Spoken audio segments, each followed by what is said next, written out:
This is Shane Watson here for Pulev Sports. I'm lucky enough to be joined by sound and promoter Kalle Sauerland. How are you? How are you?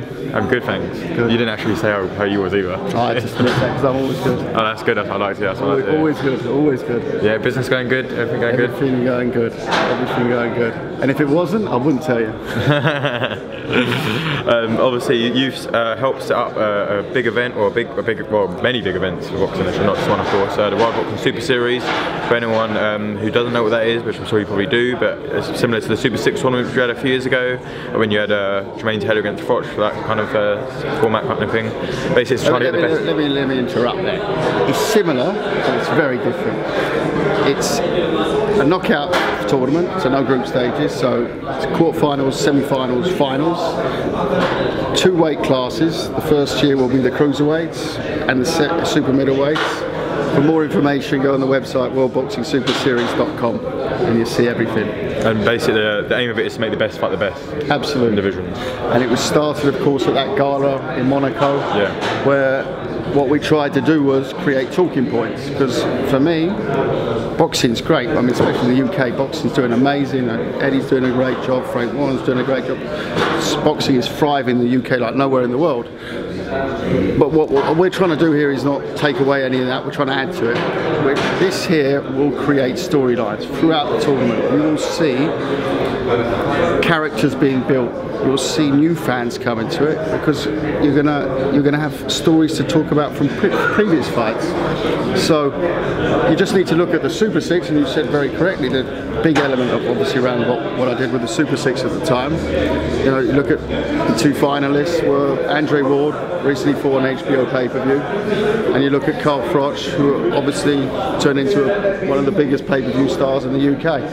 They came out of the tournament, so you see the storylines that create stars. You know, boxers, even world champions, they're not all stars. You know, so we've got a great mix of guys, a great mix of world champions. You know, a countless number of champions actually in the tournament.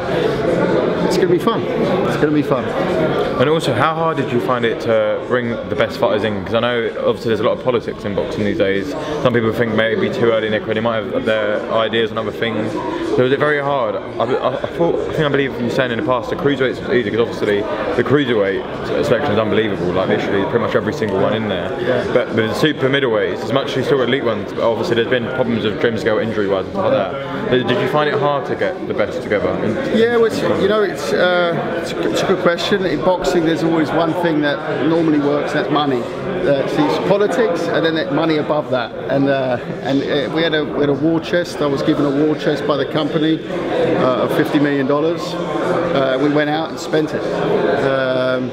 So you know, it's not my money. I'm a consultant to the business, but when you have a group of serious individuals like the people behind the World Boxing Super Series who are so determined to create this amazing brand in the sport, an amazing concept in the sport, amazing project as a tournament in the sport, then you know, if you put that sort of money in, you'll see reward. And I think you saw the reward when the 16 guys were standing there in Monte Carlo on the stage. Yeah?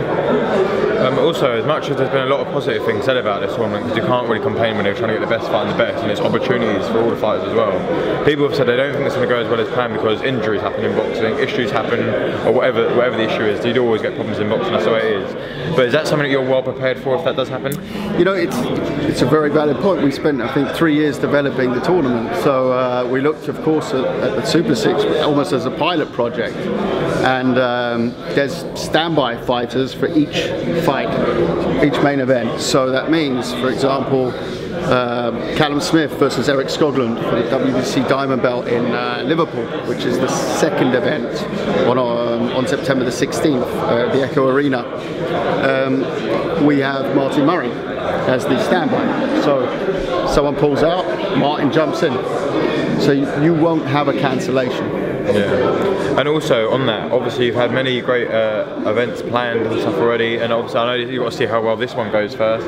But do we have many other weight divisions that you might be looking at doing this in the future? I mean, well, no, I'd love to do it in. The owners of the company would love to do it in. They've already told me that.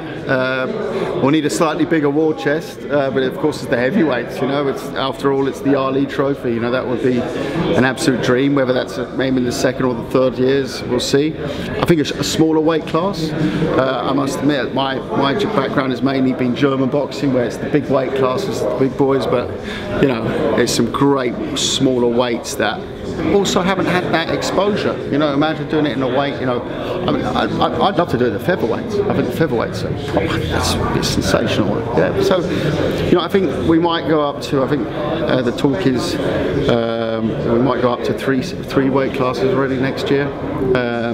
Potentially even a female weight class being added.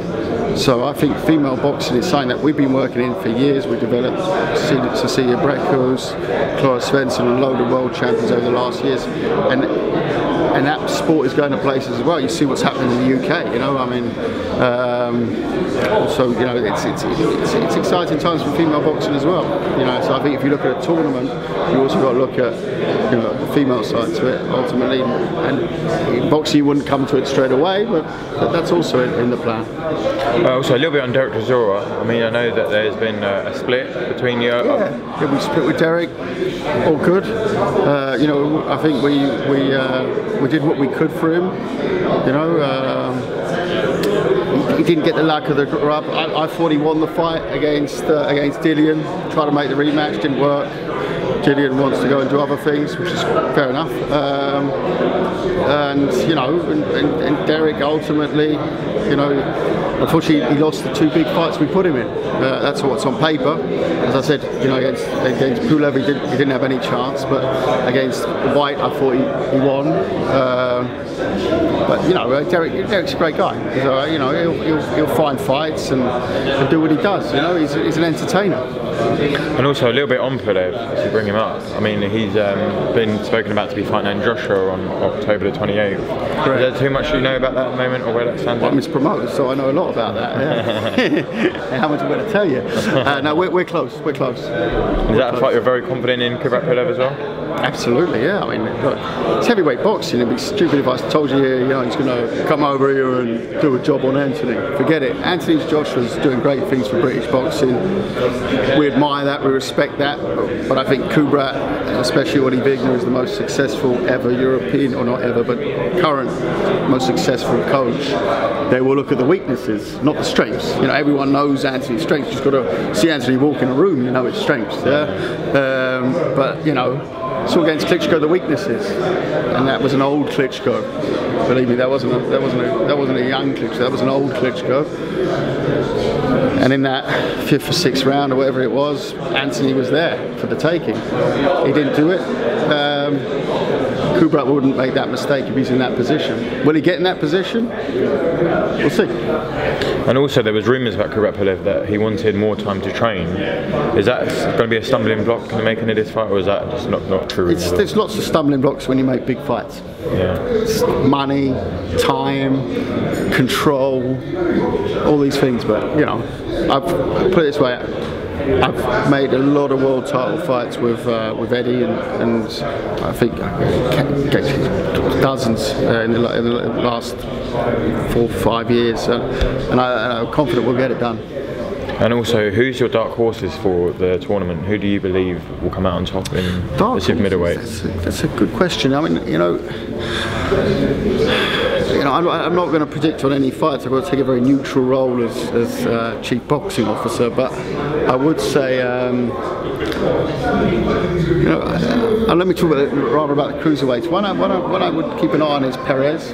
I think Perez is someone who's come down from heavyweight. I think that fight against Breedis for Boxing Insiders, that is going to be dynamite, because they're both heavyweights who've come down.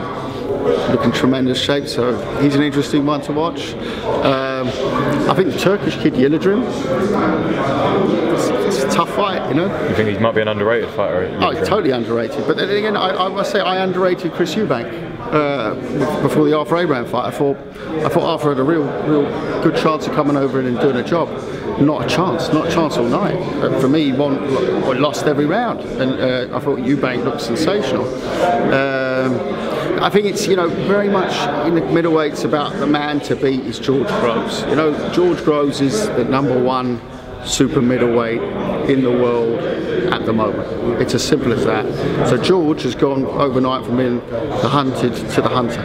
Sorry, the hunted to the hunted. And that's exciting.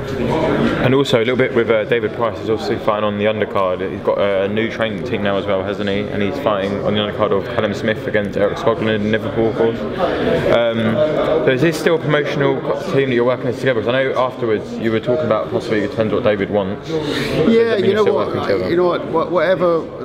We'll put him on the card. We will always be friends. David will always be part of our family. We love the guy. You know, and it's also difficult to move away from the sport. And I think he feels that he's got that spark.